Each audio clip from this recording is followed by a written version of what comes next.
haya soñado tanto como esto. No. 2018 সালের Russia বিশ্বকাপে স্টেডিয়ামে বসে ভাইয়ের সাথে একজন দর্শক হিসেবে খেলা দেখেছিলেন অ্যামি মার্তিনেজ, তাও নিজের টাকা খরচ করে। এই যে ছবিটা দেখছেন, এটাই সেই ছবি। ভাইকে সেদিন আর্জেন্টিনার গোলবারের দিকে হাত দেখিয়ে বলেছিলেন, আগামীর আমি ওখানেই থাকব।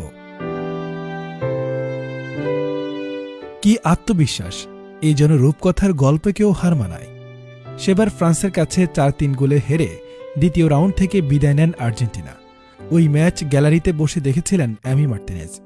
সেজন্য ফ্রান্সকে পে করতে হয়েছিল 2022 সালে এসে। ফ্রান্স কখনো চিন্তা করতে পেরেছিল 2018 বিশ্বকাপের একজন দর্শক 22 সালে এসে তার প্রতিশোধ নেবে? অ্যামি মার্তিনেজ সেটাই করে দেখালেন। অনেকটা কাকতালীয়ভাবে আর্জেন্টিনা দলে জায়গা পেয়েছিল অ্যামি মার্তিনেজ। এই জন্য অবশ্য ঈশ্বরের পরে যদি ধন্যবাদ দিতে হয়, তাহলে দুজনকে ধন্যবাদ দেওয়া উচিত। একজন আর্সেনালের গোলরক্ষক ব্র্যান্ড লেনো, আরেকজন ব্রাইটনের ফরমার স্ট্রাইকার নীল মাউপে। এই দুজন একটি ম্যাচ চলাকালীন ধাক্কা খাওয়ায় আর্সেনালের গোলরক্ষক লেনো ইনজুরিতে পড়েন। এই সুযোগে আর্সেনালের মূল একাদশে সুযোগ পেয়ে গেলেন মার্টিনেজ। এর আগে টানা 3 বছর রিজার্ভ বেঞ্চে বসেই কাটিয়ে দিয়েছেন এই খেলোয়াড়। তীর্থের কাকের মতো একটি সুযোগের অপেক্ষায় ছিলেন তিনি। আর্থিক কষ্ট থাকায় তাই এত অবহেলায় থাকলেও দল ত্যাগ করেননি তিনি। লেনো ইনজুরি পড়ায় দলে চান্স পেয়ে ভালোই সামর্থ্যের প্রমাণ দিয়েছিলেন। লেনো ইনজুরি থেকে ব্যাক করলে আবার মার্তিনেজের জায়গা বেঞ্চে হয়ে যায়। যে কয়টা ম্যাচে খেলার সুযোগ পেয়েছিলেন, সেই ম্যাচগুলোর খেলা দেখে অ্যাস্টন ভিলার দল তাকে কিনে নেয়। তারপর অ্যাস্টন ভিলার হয়ে সিজন শেষ করেন আর্সেনালের গোলকিপারের চেয়ে 4টি ক্লিনশিট বেশি রেখে। সেখান থেকে নজরে পড়ে যান আর্জেন্টিনার কোচ লিওনেল স্কলনির। আর্জেন্টিনার কোচ লিওনেল স্কলনি কিভাবে আর্জেন্টিনা দলকে এত শক্তিশালী করেছেন, সেই বিষয়ে আমাদের একটি ভিডিও আছে। প্রথম কমেন্ট থেকে ভিডিওটি দেখে আসতে পারেন, তাহলে সে সম্পর্কেও একটি ধারণা হয়ে যাবে। আসি মূল ভিডিওতে। 2021 সালে কোপা আমেরিকার আর্জেন্টিনা দলে অভিষেক হয় অ্যামি মার্তিনেজের। সেমিফাইনালে ট্রাইব্রেকারে ইকুয়েডরের 3টা শট ঠেকিয়ে দেন তিনি। কোপা আমেরিকা টুর্নামেন্টের সেরা গোলকিপার নির্বাচিত হন।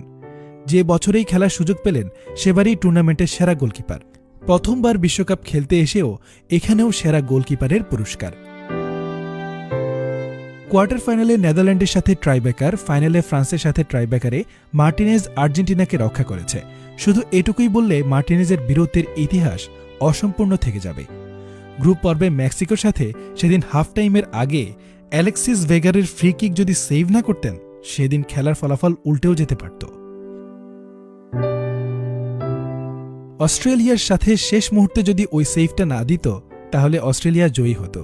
ফ্রান্সের সাথেও তো একই অবস্থা। অতিরিক্ত টাইমের অতিরিক্ত সময়, খেলা শেষ হওয়ার মাত্র 20 সেকেন্ড আগে ওই সেভটা না দিলে তো ফ্রান্স টানা 2 বারের চ্যাম্পিয়ন হয়ে যায়।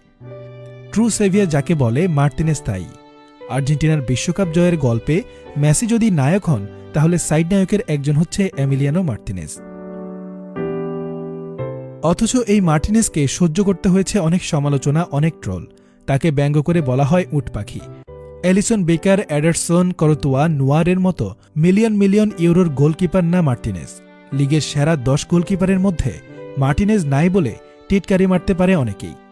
আর্জেন্টিনার দরকার ছিল একজন ত্রাণকর্তার। লিগে ট্রাইব্রেকার হয় না, বিশ্বকাপে ট্রাইব্রেকার হয়।